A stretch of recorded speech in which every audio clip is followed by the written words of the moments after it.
je pivote à nouveau et je me retrouve chez Glénat Manga. Glénat qui publie la suite des aventures en SD, s'il vous plaît, de Dragon Ball.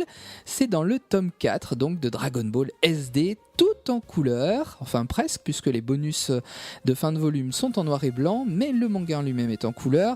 Et dans ce tome 4, c'est la rencontre de Son Goku avec Baba la sorcière qu'on redécouvre. Et tout ça pour tout simplement découvrir la dernière Dragon Ball. Ce manga clairement destiné à la nouvelle génération est donc tout en couleur, je vous l'ai dit, et c'est une manière sympathique, alternative aussi, de remettre les pieds dans l'univers d'Akira Toriyama. C'est aussi le moyen de raccrocher les wagons avec la suite de l'histoire et notamment certains personnages. Les dessins sont signés Nao Oishi et le tout bien sûr est supervisé par le maître Toriyama lui-même. Dragon Ball SD tome 4, c'est chez Glénat Manga.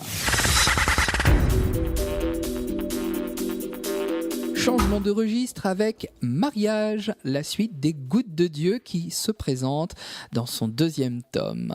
De nouveaux défis arrivent et se présentent à Tomine et Shizuku. Ils doivent ici, dans ce tome 2, marier fromages et vins. C'est co-signé toujours par Tadashi Agi et Shuo Kimoto. Mariage, les Gouttes de Dieu est un seinen subtil et raffiné à déguster sans retenue. Course-poursuite et combat dans le deuxième tome de La vie en dol, toujours chez Glénat. Les Magical Girls ont bien changé depuis les années 80, je vous avais parlé du tome 1. À présent, une vilaine Magical Girl veut détrousser les pouvoirs d'une autre et, disons-le carrément, elle n'y va pas avec le dos de la cuillère, c'est plutôt trash. Kazumi, donc, une Magical Girl, devenue Magical Girl malgré elle. Elle est même rendue schizophrène par ses pouvoirs. Elle détient un miroir et une bague magique. Eh bien, elle est poursuivie pour se faire voler ces éléments magiques. Les Magical Girls, revus et corrigés par l'auteur de Bitoum, c'est avec ce tome 2 de La vie en dol, c'est à la mode en ce moment et c'est sorti le 16 novembre chez Glénat.